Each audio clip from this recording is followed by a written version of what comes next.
All right, so we've got the jig set. Hopefully that was the best jig setting tutorial you ever saw in your life. If so, leave a comment below and let the people know, man. So we're going to take this vane and we're going to leave a 1/16 of an inch gap along the entire vane. So when we hit the actual arrow, we can press it and spread the vane base onto the arrow shaft and have tight tension along the entire vane. That's why a Bitzenberger is in my opinion, the best jig, and that style of jig, at least, with magnets and a clamp that presses and holds. That's very important. Now, a lot of people, they fletch arrows where they get the vane, they put it in the clamp, and they like seat it, and then they let go, and then they just wait like a minute, and then they take the clamp off. Dumb. At least for TAC vanes. Now, with other vanes, yes, you can do that, but you can't do that with TAC vanes. There's a couple of things that you need to consider. Number one, so whenever you push the clamp down, depending on how strong your magnets are and the way you have your jig set, if you let go of the clamp, the clamp might scoop up a little bit and the vane might lift a little bit.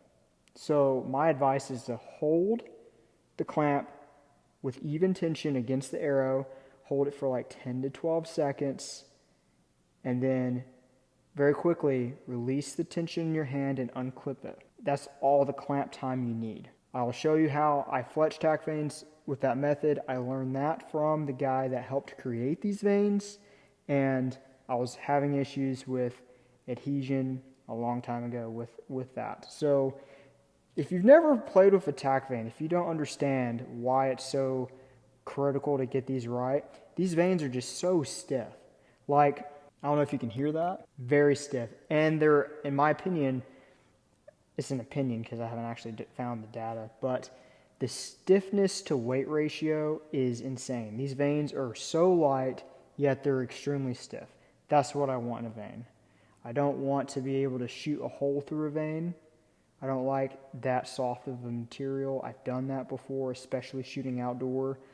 And I really think they stabilize better and they look freaking cool. So altogether, the best. And for hunting, quiet. Quiet and really good for your broadhead, especially if you're shooting a fixed blade broadhead.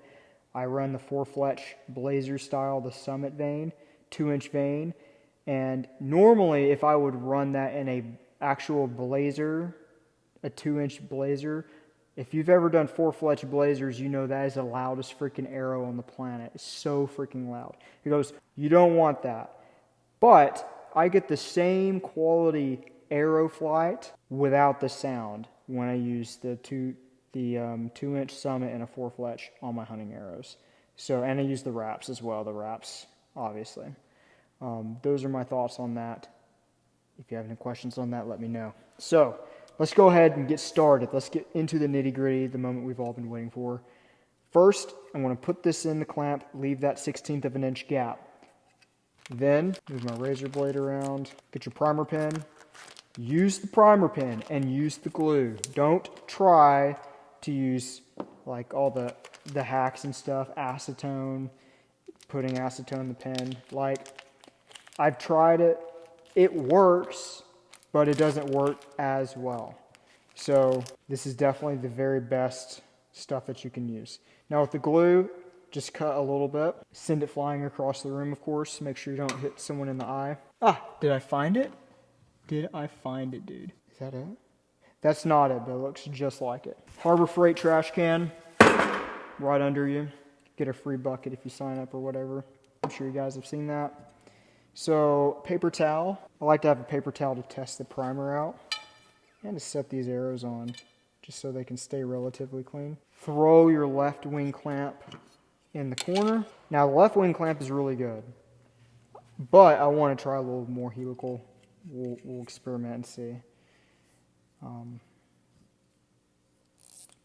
This is a new primer pin. So we have a big droplet there that's like 3/8 of an inch in diameter. Okay, plenty of primer. Now, I'm going to depress this Just put it here and slowly scoot it, keeping even tension across the entire vane, and then check it again. And I have plenty of primer left. I do that ritual on every vane while it's in the clamp. I've seen Levi Morgan do it where he I'll do all three and then I'll fletch. I like to do it one at a time. That way I don't forget and I don't mix my veins up. And so the primer is relatively fresh and it's not like stale, I guess. I don't know if it gets stale, but in my mind, mentally, I'm chill with it being marked and then glued. So just wait a few seconds. By the time you cap it or whatever, you should be good. So now, definitely going to move these over here. That looks good. I'm very dirty over there. Let me move them here. Perfect. So now, I wish I had this glue holder thing. They have a holder that pinches this and holds it down. You can just slap it against the edge of a table, just like that. Very simple. Now, I'm going to do one dotted / continuous bead. I don't do the dots method on TAC Vanes. I really think you need to put glue on every area. And just make sure you covered every area. Too much glue is okay. And then I lay the bottle on the side so you don't have to constantly fix it. I'm going to turn the jig where I intend to hold it. Put the back of it down, both magnets. Press it down slowly, and I'll get a different camera view for the next vane. 1, 2, 3, 4, 5, 6, 7, 8, 9, 10. Take it off immediately. Clamp it on your little towel. Get that vane cleaned up. 5-second bond, so it bonds very quick. Now when you get all the air out, that's when it bonds. If you don't actually push all the air out, it will not stick. So if you look at your vane and on the front and the back you have a little air bubble, like you can tell that there's a hole above the feet and the actual vane itself is not pressed on the shaft, you're going to have issues. Those veins are going to pull right off. You don't want that. So I'll show you at the very end of this first arrow what I'm looking for on that. So I'm going to take a Q-tip. Let me readjust the camera. Okay, so I'm going to take a Q-tip and just rotate and pull up the whole time, especially right there. We got some on the vane, don't worry about that. And don't be conservative with Q-tips. You want these arrows to look amazing. Good. That is amazing quality. Now let's bump it and see what the other side looks like. Okay, so I have excess glue on both sides of the vane. That is exactly what we're looking for. So I'm going to run this from the top down. Slowly spin. Okay, a lot of extra back there. When I let this thing up from the arrow shaft, I will not put it back down. Because if you do, it will stick, especially to this wrap. And that, except for right there, that's good, okay. That is solid. Now, the clamp does look a little dirty though. I got a little residue on the vane. But that is solid. That is exactly what you're looking for.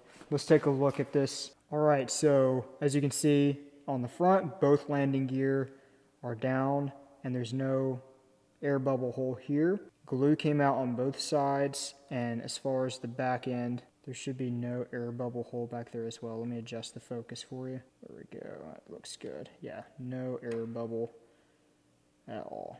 That's exactly what we're looking for on the setup. So, cool. Now, let's get the next vane. Okay, so make sure the clamp is clean. That is a dirty freaking clamp. Holy crap. I borrowed this from a local shop, and crazy, right? I didn't go into our shop earlier. We have a basement here, and we're closed on Mondays. So today's Tuesday. I went to the other shop that was open in town, grabbed this just for the meantime, and I think Brian will be cool with that. We'll have to see. I didn't ask, but he should be fine. He probably has like 20 of these. So this looks good. This is a lot cleaner.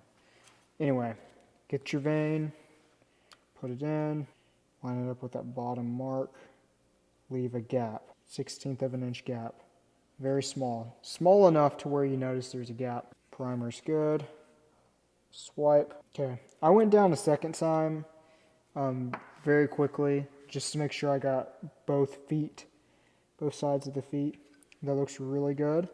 Now for the glue. Make sure you're putting it in the middle of the vane track as well as you can. Okay. Very good, very good. Okay.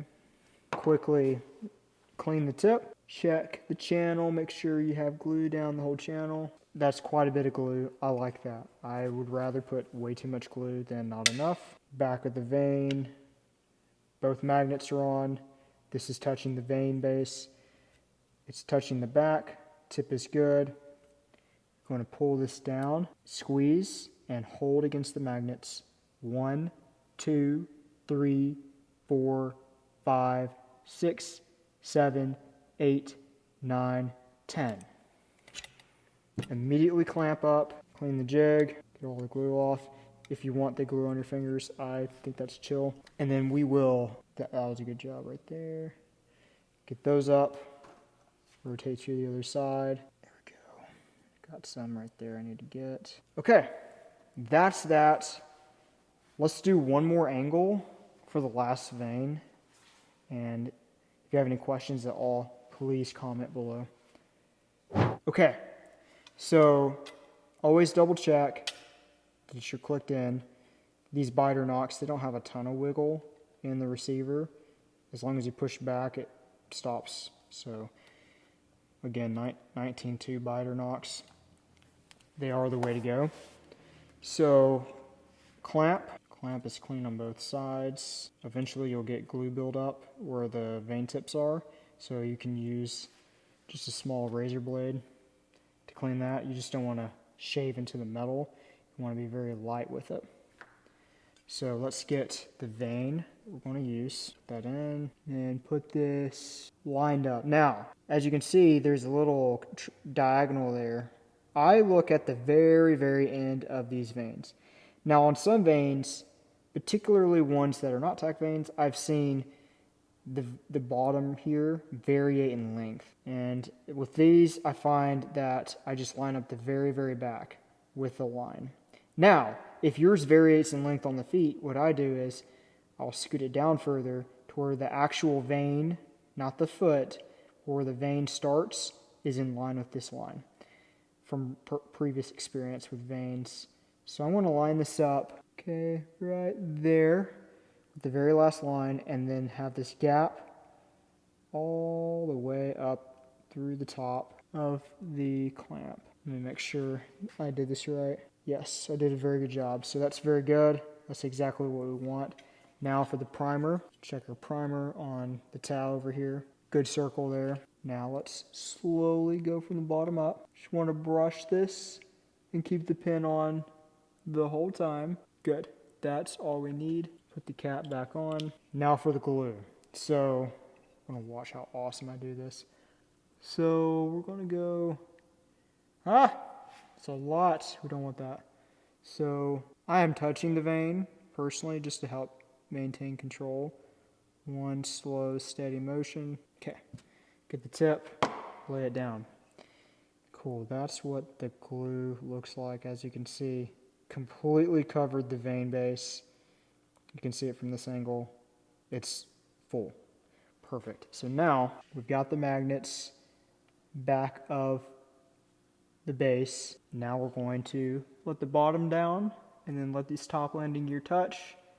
Press it as hard as you can and maintain that pressure and count 1, 2, 3, 4, 5, 6, 7, 8, 9, 10. And this clamp and the magnets are very strong, but you just want to double check your jig. Cool.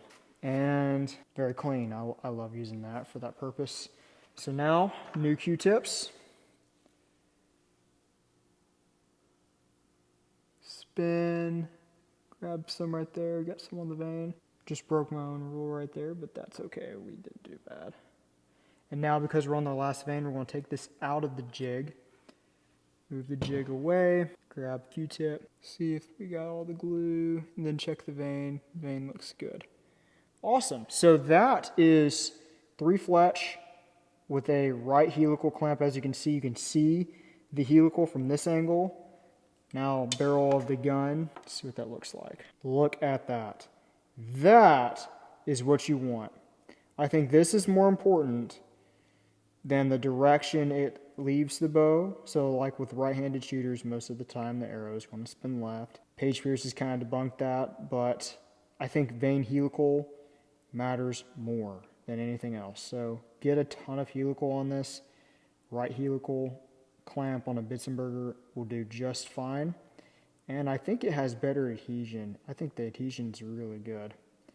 So I'm going to let this dry for 15 minutes before I shoot it. And in our next segment, we are going to focus on our torque tune and node placement, and then play with the arrow length and point weight. So I will see you guys in the next segment.